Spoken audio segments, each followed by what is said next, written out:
का सुल्तान में अब आगे सुनिए। वज्र मुष्टि। बूम। एक जबरदस्त रूह कंपा देने वाली ताकत बिजली के किसी हाई वोल्टेज झटके की तरह आर्यन के पूरे शरीर में दौड़ गई। उसकी रीढ़ की हड्डी में एक तेज झंझनाहट हुई। उसे इस जादुई एहसास की आदत तो थी, क्योंकि इससे पहले जब भी उसने प्राइमोर्डियल एनर्जी क्रिस्टल को अपने शरीर में सोखा था तो ऐसा ही कुछ महसूस होता था। लेकिन नहीं, इस बार का यह झटका कुछ अलग ही था। यह पहले से कई गुना ज्यादा भयानक, गहरा और शक्तिशाली था। ये उस 5 नंबर वाले प्राइमोर्डियल एनर्जी क्रिस्टल से भी कहीं ज्यादा तेज था, जिसे उसने कुछ ही देर पहले अपने अंदर उतारा था। यह एहसास ऐसा था जैसे किसी ने उसके नसों में बहते खून की जगह खौलता हुआ लावा भर दिया हो। आखिर इस प्राइमोर्डियल एनर्जी क्रिस्टल का नंबर क्या है? यह इतना ताकतवर क्यों महसूस हो रहा है?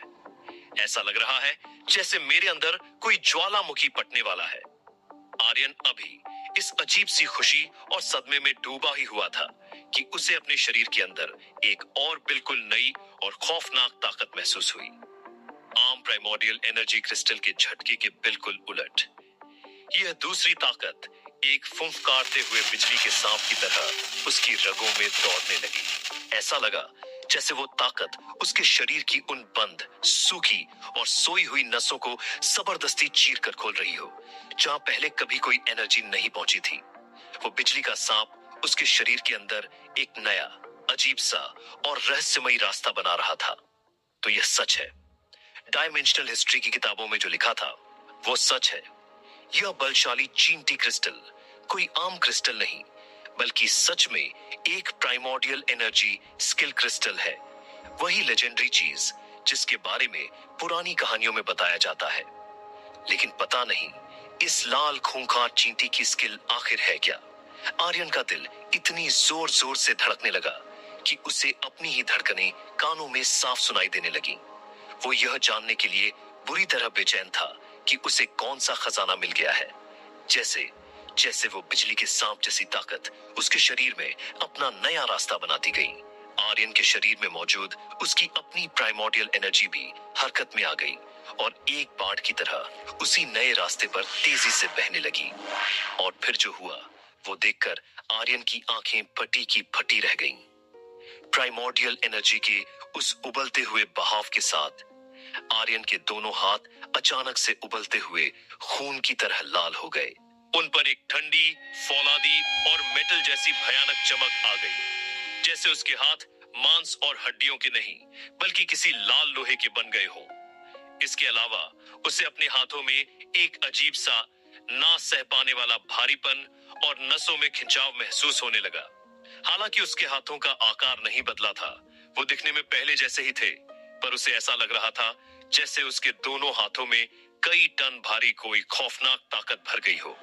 एक ऐसी ताकत जो बस बेकाबू होकर बाहर निकलने के लिए, किसी भी चीज को चकनाचूर करने के लिए तड़प रही हो।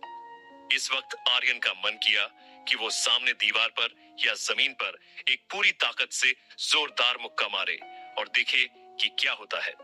लेकिन उसने अपने दांत पीसते हुए खुद को रोक लिया।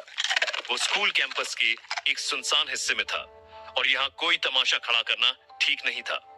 ऊपर से अगर उसकी इस खौफनाक ताकत से स्कूल की बिल्डिंग या पब्लिक प्रॉपर्टी को कोई नुकसान होता तो उसका भारी भरकम हर्जाना भी उसी को भरना पड़ता, और उसके पास तो वैसे ही फूटी कौड़ी नहीं थी। आर्यन ने एक गहरी सांस ली और मन ही मन खुद को शांत करते हुए कहा, कंट्रोल मजनू, कंट्रोल। अभी अपना जलवा दिखाने का टाइम नहीं आया है। वैसे भी जो भारी होता है वो अपना वजन खुद महसूस नहीं होने देता। लगभग 20 मिनट बाद हाथों का वो असहनीय भारीपन धीरे धीरे कम होने लगा। जैसे ही शरीर के अंदर प्राइमोर्डियल एनर्जी का वो तेज बहाव रुका, उसके हाथ वापस पहले जैसे नॉर्मल हो गए। उनकी लाल चमक गायब हो गई। लेकिन आर्यन बहुत अच्छी तरह से जानता था कि यह ताकतवर स्किल अब हवा नहीं हुई है, बल्कि वो उसकी रूह, उसके जिस्म और उसके डीएनए का हिस्सा बन चुकी थी। यह उसके शरीर में ऐसे बस गई थी जैसे कोई जन्मजात हुनर हो, जिसे वो अब चाहकर भी कभी नहीं भूल सकता था। आर्यन ने कांपते हाथों से बेचैनी के साथ अपना फोन उठाया। गेम की स्क्रीन चींटियों के हमले के बाद पहले ही काली हो चुकी थी। उसने बिना एक सेकंड बर्बाद किए तुरंत गेम को दोबारा चालू किया। उसने अपनी उंगली से खून की एक ताजा बूंद स्क्रीन पर टपकाई। जैसे ही गेम के अंदर लाल रोशनी चमकी और उसका खूनी अवतार वापस जिंदा होकर सामने आया, आर्यन ने फौरन स्क्रीन के कोने में जाकर अपने कैरेक्टर का स्टेटस चेक किया। नाम आर्यन, उम्र 16 साल, level मॉर्टल, strength 9, speed 5, constitution 8, primordial energy 9, primordial energy 8, काया साधना, प्राइमोर्डियल एनर्जी स्किल वज्र मुष्टि रैंक 7, साथी जानवर कोई नहीं। स्टेटस विंडो में हरे रंग में चमकते हुए इन आंकड़ों को देखकर आर्यन की खुशी का कोई ठिकाना नहीं रहा। उसकी आंखें खुशी से चमक उठी। उसकी प्राइमोर्डियल एनर्जी जो कुछ देर पहले तक सिर्फ 5 पर थी, वो सीधे छलांग मारकर 9 पर पहुंच गई थी। इसका सीधा सा मतलब था कि लाल चींटी को मारने के बाद जो प्राइमोर्डियल एनर्जी क्रिस्टल हवा में उछला था, वो कोई आम क्रिस्टल नहीं बल्कि 9 नंबर का था। और सबसे बड़ा खजाना तो उसके ठीक नीचे लिखा था, प्राइमोर्डियल एनर्जी स्किल वज्र मुष्टि रैंक 7। आर्यन के चेहरे पर एक विजेता वाली मुस्कान फैल गई।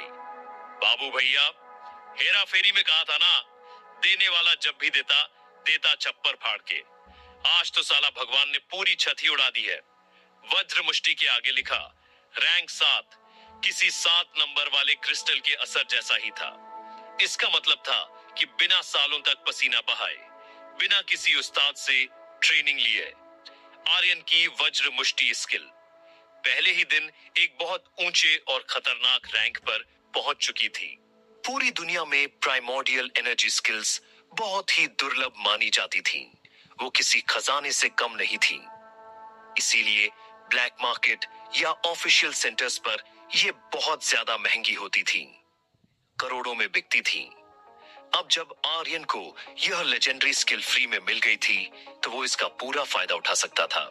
यह स्किल उसकी लड़ने की ताकत को कई गुना, शायद दसियों गुना बढ़ा सकती थी। इससे वो डायमेंशनल जोन्स में अपनी जान बचा सकता था और बड़े बड़े खूंखार दुश्मनों को पलक झपकते खत्म कर सकता था।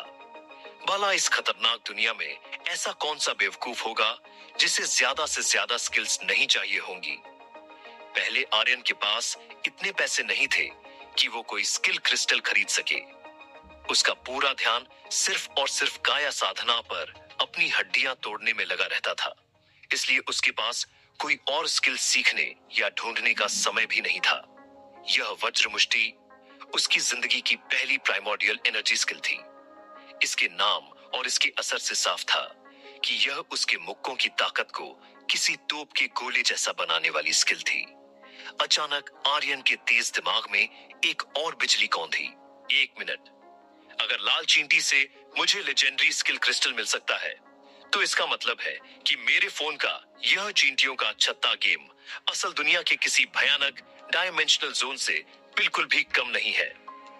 तो क्या इसका मतलब यह भी है कि इस गेम के अंदर मुझे दुर्लभ साथी जानवर, यानी वो कंपेनियन बीस्ट के अंडे या क्रिस्टल भी मिल सकते हैं?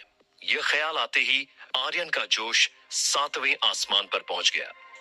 अगर ऐसा है तो फिर अपुन ही भगवान है।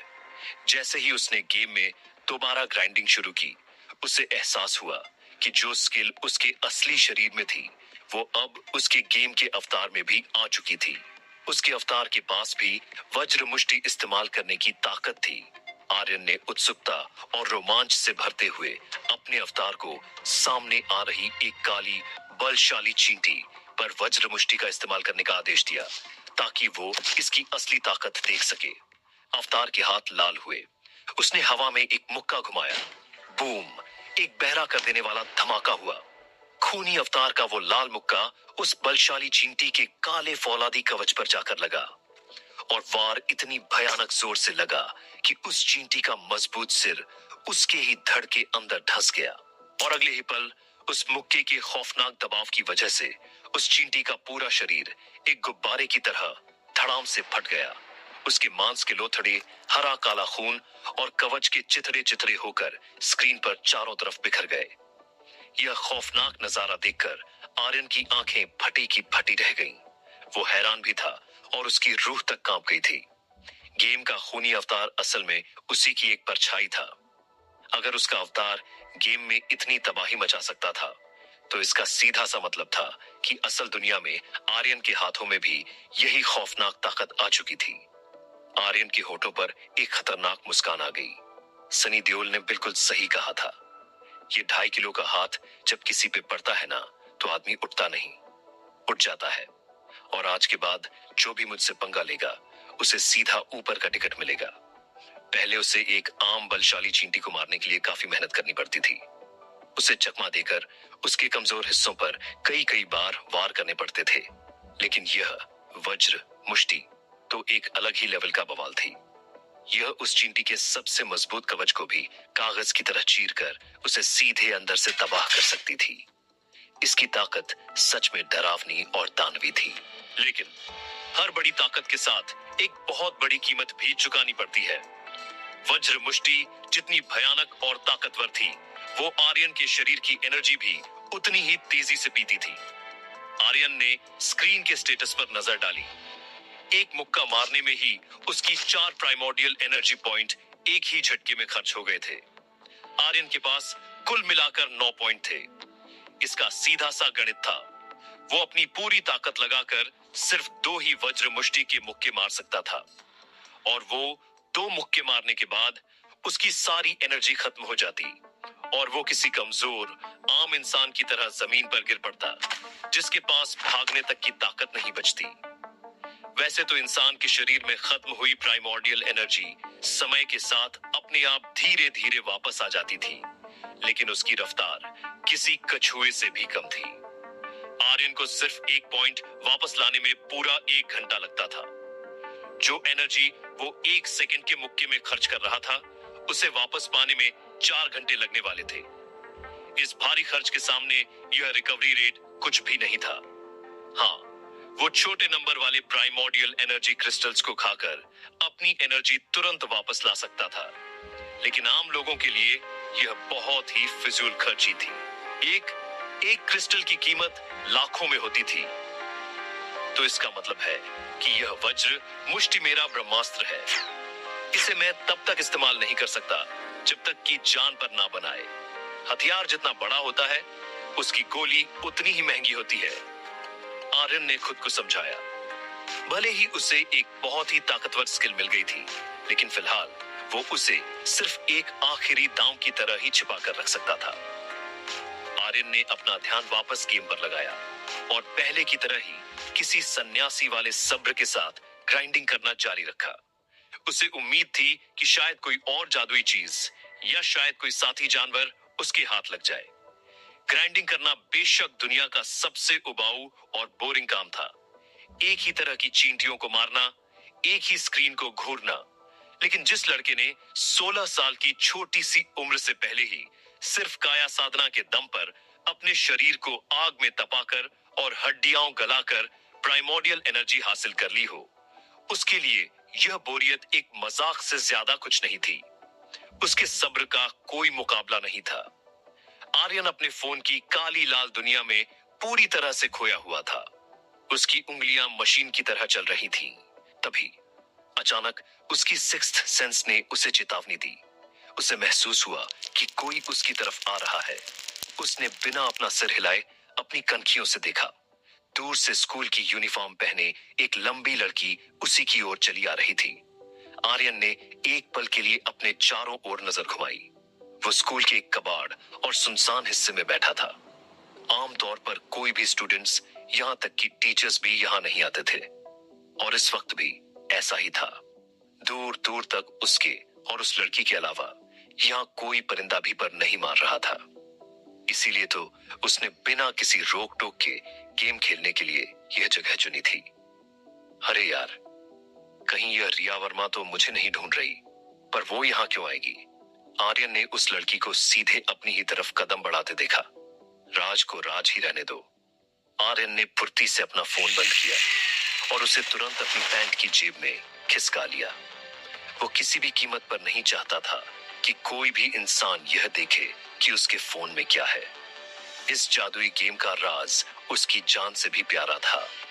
अगर दुनिया को पता चल गया कि वो घर बैठे लेजेंडरी क्रिस्टल हासिल कर सकता है, तो पूरी दुनिया के बड़े बड़े शिकारी और ताकतवर लोग उसके खून के प्यासे हो जाएंगे।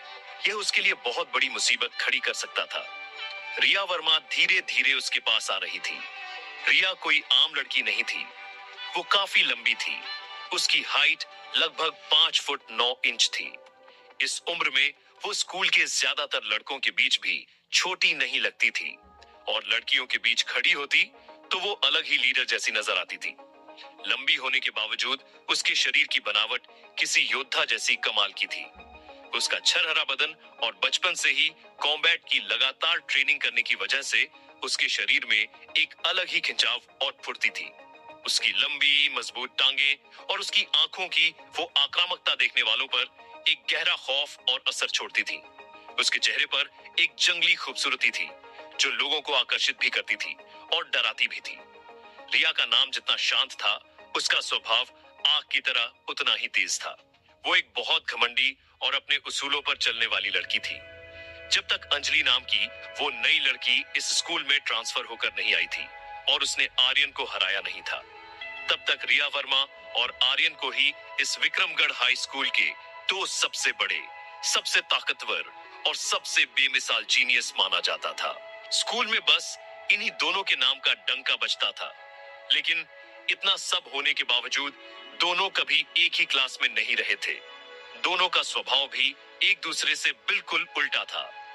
रिया को लोगों के बीच रहना और अपनी ताकत दिखाना पसंद था, जबकि आर्यन अपना ज्यादातर समय एकांत में काया साधना और अपने शरीर को पत्थर सा मजबूत बनाने में लगाता था। इसलिए कभी कभार स्कूल के गलियारे में दुआ सलाम के अलावा उन दोनों के बीच आज तक कोई लंबी बातचीत नहीं हुई थी। रिया के कदम सीधे आर्यन के पास आकर रुके। यह देखकर आर्यन अंदर से हैरान था, लेकिन उसके चेहरे पर कोई भाव नहीं था। वो अपनी जगह पर शांति से बैठा रहा। उसे समझ नहीं आ रहा था कि विक्रमगढ़ की यह क्वीन उसे क्यों ढूंढ रही है। मेरे बारे में इतना मत सोचना, मैं दिल में आता हूं, समझ में नहीं। आर्यन ने मन ही मन खुद को तैयार किया। आर्यन, रिया ने बिना कोई घुमावदार बात किए अपनी भारी और कॉन्फिडेंट आवाज में उसका नाम लिया। वो उसके सामने बिल्कुल तनकर खड़ी हो गई, जैसे कोई रानी अपने सिपाही को आदेश दे रही हो। उसने आर्यन की आंखों में आंखें डालते हुए एक ऐसी बात कही जिसने आर्यन के दिमाग की सारी तारों को झकझोर कर रख दिया। मैं चाहती हूं कि तुम ग्रेजुएशन एग्जाम के फाइनल कॉम्बैट टेस्ट के लिए मेरी टीम में शामिल हो जाओ। आर्यन वहीं का वहीं सन्न रह गया। क्या? विक्रमगढ़ की टॉप जीनियस मानी जाने वाली रिया वर्मा पूरे स्कूल के सबसे बर्बाद हारे हुए और नालायक समझे जाने वाले लड़के को अपनी टीम में शामिल करना चाहती है? क्या यह कोई भद्दा मजाक है, कोई नया जाल, या फिर रिया आर्यन का वो राज जान चुकी है जिसे उसने आज तक पूरी दुनिया से छुपा कर रखा है? कहानी ने एक ऐसा खतरनाक मोड़ ले लिया था जहां से अब पीछे हटने का कोई रास्ता नहीं था।